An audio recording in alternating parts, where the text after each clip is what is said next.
السلام علیکم۔ امید ہے آپ سب بخیر و عافیت ہوں گے، جہاں بھی ہوں گے خوش باش ہوں گے۔ یہ جو اسکرین پر آپ دیکھ رہے ہیں کہ غزل کو نیم وحشی صنف کس نے اور کیوں کہا؟ نیم وحشی ہی کیوں، وحشی کیوں نہیں کہا؟ یہ سوال ایک کینڈیڈیٹ سے پوچھا گیا تھا لیکچرار کے انٹرویو کے دوران۔ تو آج اس ویڈیو میں ہم یہ جانیں گے کہ کس نے کہا ہے غزل کو نیم وحشی صنف اور کیوں کہا ہے، اور وحشی کے بجائے نیم وحشی کیوں کہا۔ دیکھیں، غزل جو ہے نا، ابتدا میں اس پر بہت تنقید ہوئی۔ حالی نے کہا، الطاف حسین حالی نے، کہ مجھے اس سے سنڈاس کی بو آتی ہے۔ سنڈاس ہندی زبان کا لفظ ہے جس کے معنی ہے ٹوائلٹ۔ تو حالی نے یہ کہا، اور ظاہر ہے کہ حالی نے اس لیے کہا کہ ابتدا میں انہوں نے خود کہا ہے غالی نے کہ گل و بلبل کی باتیں ہی اس میں ہوتی ہے، غزل میں محبوب کے لب و رخسار کی باتیں ہوتی ہے، عاشق و معشوق کی باتیں ہوتی ہے۔ تو اسی وجہ سے حالی نے کہا کہ مجھے اس سے سنڈاس کی بو آتی ہے۔ اچھا، اسی طرح ایک اور نقاد ہے عظمت اللہ خان، جنہوں نے تنقید پڑھی ہے ان کو پتہ ہوگا کہ عظمت اللہ خان کون ہے۔ انہوں نے کہا ہے کہ غزل کی گردن بے تکلف اڑا دینی چاہیے۔ سخت تنقید کی ہے انہوں نے غزل پر، ٹھیک ہے۔ تو ان دونوں نے تو یہ کہا۔ اب ایک اور ناقد ہے، سخت ناقد جس کو کہا جاتا ہے اردو ادب کا، جس کا نام ہے کلیم الدین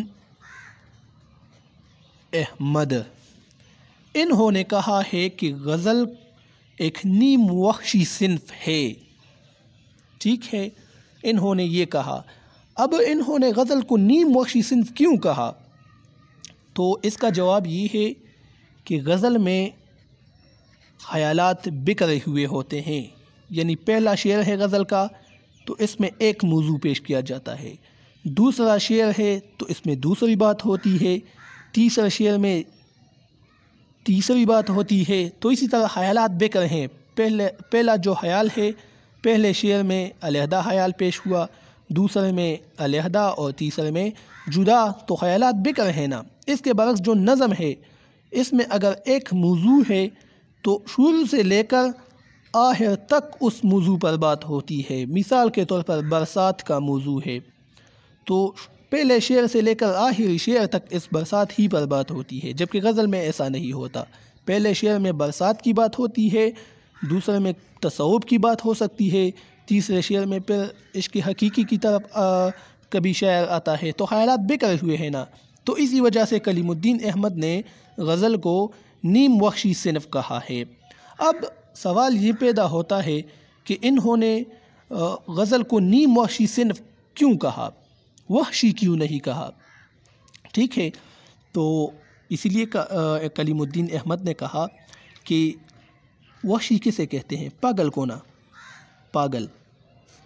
اور پاگلوں کو اکثر آپ لوگوں نے دیکھا ہوگا، کبھی ایک بات کرتے ہیں، اچانک اس کو چھوڑ کر دوسری طرف چلے جاتے ہیں، ایک اور بات کر لیتے ہیں، کبھی کسی اور راستے پر چلے جاتے ہیں، یعنی ان کے خیالات منتشر ہوتے ہیں، ان کے خیالات میں ربط نہیں ہوتا، کبھی ایک بات، کبھی دوسری بات، کبھی تیسری بات۔ تو اسی وجہ سے کلیم الدین احمد نے کہا ہے کہ یہ بالکل غزل ہی کی طرح ہے، غزل میں بھی کبھی ایک بات، کبھی دوسری، کبھی تیسری، پاگل بھی کبھی ایک بات، کبھی دوسری، کبھی تیسری، ان میں بھی ربط نہیں ہوتا ہے، ان کے خیالات میں پاگل کی باتوں میں ربط نہیں ہوتا، اور یہاں پر بھی نہیں ہوتا۔ اسی وجہ سے انہوں نے غزل کو نیم وحشی صنف قرار دیا ہے۔ اب کلیم الدین احمد کو تو چاہیے تھا کہ اس کو پورا وحشی کہتے، نہیں، انہوں نے نیم وحشی اس لیے کہا کہ دیکھیں، یہ تو ٹھیک ہے کہ غزل میں بکھرے ہوئے خیالات ہوتے ہیں جن کو ریزہ خیالی کہا جاتا ہے۔ ریزہ خیالی یعنی بکھرے ہوئے خیالات، بکھری ہوئی باتیں، یہ تو ٹھیک ہے کہ اس میں بکھرے ہوئے خیالات ہیں، لیکن اس چیز پر بھی تو دھیان دینا چاہیے نا، فن پر۔ خیالات تو بکھرے ہیں، موضوعات تو جدا جدا ہیں ہر ایک شعر میں، لیکن فن یہ تو ایک اور چیز ہے.